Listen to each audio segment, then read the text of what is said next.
শক্তি প্রদর্শন করে কেউ ভোট কেন্দ্র দখলের চেষ্টা করলে কঠোরভাবে প্রতিহতের হুঁশিয়ারি দিয়েছেন জামায়াত আমির ডাক্তার শফিকুর রহমান। এখন থেকেই ভোটের পাহারাদারি শুরু করার নির্দেশ দেন তিনি। ডাক্তার শফিকুর রহমান বলেন, কোনো জালিয়াত, ভোটচোর, অবৈধ ইঞ্জিনিয়ার যেন জনগণের কপাল নিয়ে খেলতে না পারে। বিজয়ের মালা গলায় পরিয়ে দিয়ে তারপর ঘরে ফেরার আহ্বান জানান ডাক্তার শফিকুর রহমান। নির্বাচনী প্রচারণা শেষ দিনে ঢাকার বিভিন্ন আসনের জনসভায় অংশ নিয়ে এসব কথা বলেন জামায়াত আমির। এ সময় জনসভায় অংশ নেওয়া 11 দলীয় ঐক্যের নেতারাও নির্বাচন নিয়ে ষড়যন্ত্রকারীদের সতর্ক করেছেন।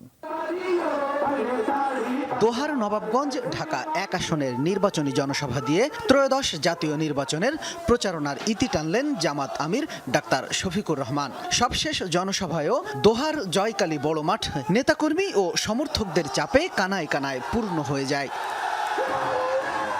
শেষ নির্বাচনী সভায়ও জামাত আমির বলেন, দেশের মানুষ জামাতকে নির্বাচিত করলে দুর্নীতি, চাঁদাবাজ, ফ্যাসিবাদ মুক্ত ও মানবিক বাংলাদেশ গড়ে তোলা হবে। নারীর অধিকার রক্ষায় সর্বোচ্চ গুরুত্ব দেয়া হবে বলেও প্রতিশ্রুতি দেন তিনি। যারা অতীতেই বিভাজন করেছে তারাই অন্যদের সবচেয়ে বেশি সর্বনাশ করেছে। আমরা এই গণদুশমনদেরকে রুখে দেব। আমরা সবাই মিলেমিশে সৌহার্দ্য, সম্প্রীতি, ভ্রাতৃত্বের ভিতরে ইনশাআল্লাহ একটা ঐক্যবদ্ধ বাংলাদেশ গড়ে তুলতে চাই। এই বাংলাদেশকে আর কাউকে বিভক্ত করতে দেওয়া হবে না ইনশাআল্লাহ। এ সময় ডাক্তার শফিকুর রহমান বলেন, একটি দল নির্বাচনে শক্তি প্রদর্শন করে জয়ী হওয়ার চেষ্টা করছে। কেউ অবৈধ শক্তি প্রয়োগ করে ভোট কেন্দ্র দখলের চেষ্টা করলে তাদের প্রতিহত করার নির্দেশ দেন তিনি। উস্কানি কেউ দিলে চোখে চোখ রেখে বলবেন, ইনশাআল্লাহ 12 তারিখ যাব, আমার পছন্দের প্রার্থী এবং প্রতীকে ভোট দেব, তোমার পারলে তুমি আমাকে ঠেকাইও। ত্রয়োদশ জাতীয় সংসদ নির্বাচনে ঢাকা 1 আসনের সর্বশেষ জনসভায় অংশ নিলেন জামাত আমির ডাক্তার শফিকুর রহমান।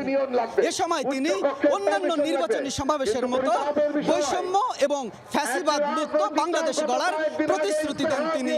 একই সাথে 12 ফেব্রুয়ারি নির্বাচনের ফলাফল প্রকাশ না হওয়া পর্যন্ত কেন্দ্রে অবস্থান নেওয়ার পরামর্শ দেন জামাত আমির ডাক্তার শফিকুর রহমান।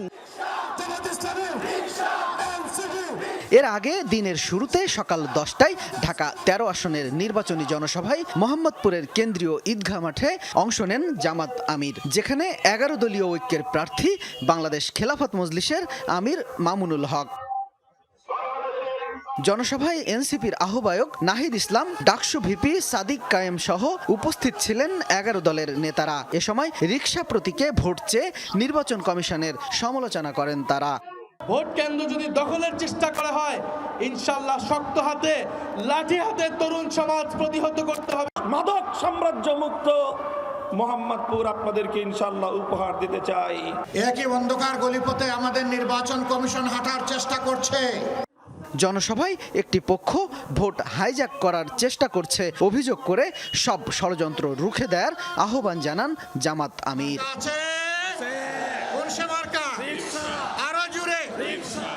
শামীম রেজা, যমুনা নিউজ, ঢাকা।